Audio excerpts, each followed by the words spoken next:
அது வள்ளி பாடுங்க. வாச கருவேப்பிலையே ஏமா நேபத்த மன்னவனே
பிரீத்தி அவர்களுக்கு ஜோர ஒரு கை தருகிறது.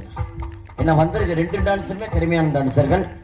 அதை காட்டிலையும் இன்னைக்கு அன்னதானம் வழங்கிய பாசமிகு ஊராட்சி மன்ற தலைவருமாகிய அருணாச்சலம் ஐயா குடும்பத்தார்கள் மென்மேலும் வாழ்க வளர்கன்னு கேட்டுக்கொண்டு, நாடக அமைப்பாளருமாகிய எனது உடன்புறா சகோதரனுமாகிய அண்ணன் அவர்கள் வந்தோடனே சொல்லிட்டாங்க, அம்மா பாட்டை ஏன் பாடலன்னு. கண்டிப்பான முறையில் அம்மா பாடல் நான் பாடினேன்னு சொல்லியிருக்கேன். அதனால உலகத்துல விலை கொடுத்து வாங்க முடியாதுன்னா பெத்த தாய்